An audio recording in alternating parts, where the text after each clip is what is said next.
Welcome back. You're watching Breakfast Central, and it's now time to take you to the world of sport. For those that play Thursday night football, it's looking good for Arsenal in the Europa League, with Maquinhos announcing himself as Arsenal secured a 2-1 win over FC Zurich on their return to the Europa League on Thursday evening. The Gunners took the lead with debutant Marquinhos connected with Nketiah after Fabio Vieira was freed him down the left. The visitors dominated the first half but could not add another before Nketiah gave away a penalty. In the other games, FC Zurich, they finally ended an 18-match winless run in the Europa League as they secured a shock 2-1 victory late over AS Roma to deal a blow on Jose Mourinho's side in the opening match of Group C. This was the first competitive meeting between the two sides, and the Reds came into the game with just one win in their history against an Italian opponent. For Manchester United, they began their Europa League campaign with a controversial 1-0 defeat to Real Sociedad. Erik ten Hag's side headed into the game off the back of an impressive 4-match unbeaten run, but Brain's Mendes penalty awarded after Lisandro Martinez was adjudged to have handled in the area was the only goal of the game. So, for those that play Thursday night football, bidding mixed results for Manchester United, Arsenal looking so good there in their return to the Europa League. But let's tell you what's going to happen for this weekend in the Premier League. Now, the Premier League is set to make a decision on whether the weekend's fixture will go ahead following the passing of Queen Elizabeth II. This is according to reports. League representatives are scheduled to meet with government officials first thing Friday morning to make a call on potential postponements as the country mourns the loss of Britain's longest-serving monarch. Now, despite UEFA competition fixtures going ahead for the Europa League for Thursday, it is in doubt to know if there will be any fixture that will go ahead for today, Friday, in the Europa League due to the Majesty death. So, we wait for that decision coming from UEFA and the representatives from all the clubs. All right, let's take you now to the African scene. It is Aquaba, because after a 3-month break, Ghana Elite Football Competition, the Bet Power Premier League, returns this weekend with some juicy fixtures. Accra Great Olympics will kick off their season at home to Bertram United on Saturday as they begin life without coach Ano Walker, who of course has joined Summertex FC. The coach, Yop Preko, who is now the head coach of the Daddy Boys, he had a brilliant start to the tenure, having recently won the G6 tournament. Interestingly, Great Olympics beat Bertram United 2-0 in the finals of that competition, and the Hunters will be looking to avenge their defeat. Now, Accra Hearts of Oak will begin their season against Adwana Stars at the Nana Badu Stadium. Now, of course, that will be on Sunday. While defending champions, Kumasi Ashanti Kotoko, they've had a great game. Of course, their game will be postponed due to CAF competitions. Some competitions in the CAF Champions League. So other league games in the Ghana Premier League this week will be Ligam City taking on Madiama SC, as the El Rock Stadium will have Bibiani Goat Stars facing Dreams FC. And to join us in this conversation will be Ghana football commentator Jerome Otri, joining us from Accra, Ghana. Thank you, Jerome, for joining us this morning on Break for Sport. Thank you and good morning. Good morning, Jerome. If you can project more, it would be better. But I have to say Aquaba at this time. Aquaba. Midasi. All right, I can barely hear you, Jerome, but I hope you get to project better. All right, Aquaba this time, Jerome. Yeah, good morning. Can you hear me? All right, good morning to you. What is the mood ahead of the kickoff of the 2022-2023 season? We hear that there is a court injunction by Ashanti Gold now to stop the season from starting off on Saturday. So what's the update? Yes, there is a court injunction that was secured, I think, yesterday. It's dated today, but somehow it found its place in the media yesterday. And that court injunction is seeking to halt the fun, the build-up that has been up to this league. Many people have been looking up to this day, and unfortunately we have a court injunction. We do not know yet what the FA's response will be, whether the competition will go ahead as planned or they are going to attend to the court issues and maybe find a new date for the start of the competition. Other than that, everything is starting tomorrow, and we are looking forward to an exciting competition. I was listening to your intro, and look, it's going to be very exciting this season because a lot of changes have taken place at the various clubs.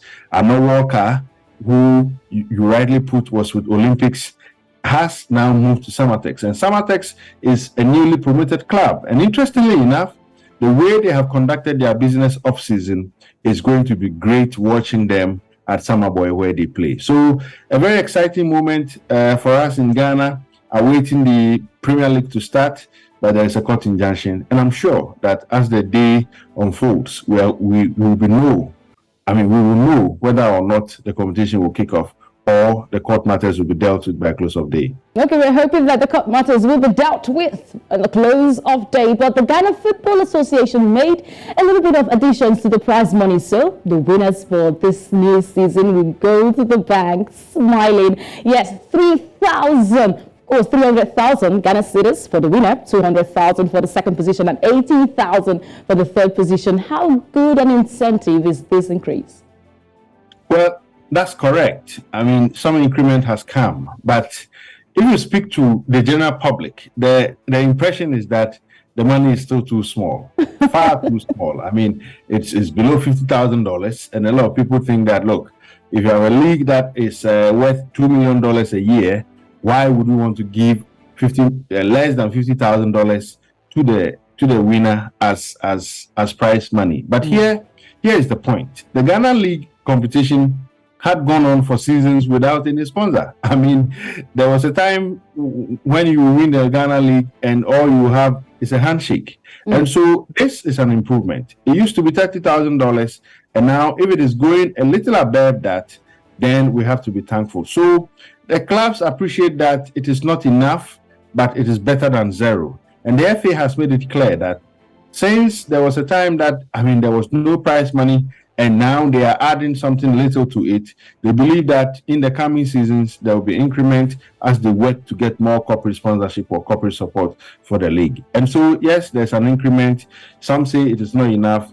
Others too are okay with it. They believe it is better to have the cup half full than half empty. Okay, they say that a bird at hand is better than the one, of course, in the bush. All right. But let's speak for the journalists that will be covering this season. The clamor for clubs this season to start organizing pre-match presses, of course, has been brought to the fore. A lot say that it will be an avenue to push the league more, promote the league this season. What are your thoughts about this? That is also correct. And all throughout this week, there have been discussions over the promotion of the league. Some have said that it is the duty of the FA to promote the league. Others have argued that it is on the clubs. The FA president himself believes that the clubs ought to do more to complement the efforts of the association. And so having press conferences, especially pre-match press conferences, is something that a lot of journalists are calling on the clubs to do. It is not something that a lot of the clubs do here. Sometimes I wonder why, because, if you want fans, for instance, to know what is happening in your club, what is happening, at your training sessions, what to expect at your matches, the best way is to engage the press. Unfortunately, some of the clubs here don't do it until it is a big match. Or let's say it's a big weekend where they are playing Hasofok or Asante Kotoko. And we are looking forward to a change to that, because once they engage the media more, the media will have a lot of stories to tell. The media will have a lot of information to share with the public. And in that way, the promotion of the league will be on the right path. So it is something that the clubs are being encouraged to do. And we are hoping that they will do them, and not when they are going to play big matches. Okay, they must do that because they must serve us hot. Those journalists covering the Ghana Premier League. But let's put you on the spot at this time. What are your expectations for this new season? What do you want changed? What do you want added? What are the results you want to see? And who do you think will be the first goal scorer for the new season? Well, it's difficult to tell who will be the first goal scorer, but I think that on the whole, it's going to be a season that Asante Kotoko will be the team to watch yet again, because they've been a mighty force in the Ghana League. They've won the competition more than any club. I'm not saying this because I'm a Kotoko fan myself, but I'm saying that they are always a force to reckon with. I see Hasofok coming up again because they are always that club that would change I mean, the status quo. They are that club that will always fight Asante Kotoko for the title. And so it's definitely going to be an interesting race, perhaps a two-horse race between Hearts and Kotoko. But then I expect fair officiating. I mean, a lot of work has gone into the referees' work. A couple of weeks back, the FA held an integrity seminar with some training programs for the referees. We are expecting that they will improve the standard of officiating, so we will have an interesting competition. Just last week, it was announced that they have been given new communication gadgets, and we are expecting that all of that will come together to improve the quality of the league. Okay, we wait and see. Let the best club start off the season with a win. So, Akwaba, Jerome. Thank you. All right, of course, there we wait and see what will happen for the new season, the 2022-2023 season of the Ghana Premier League. Juicy fixtures to expect there with a lot of changes, and the winner for this season going to the bank smiling. Sport update at this time. I am Nketiah. Back to you, Osa. Back to you, Olive.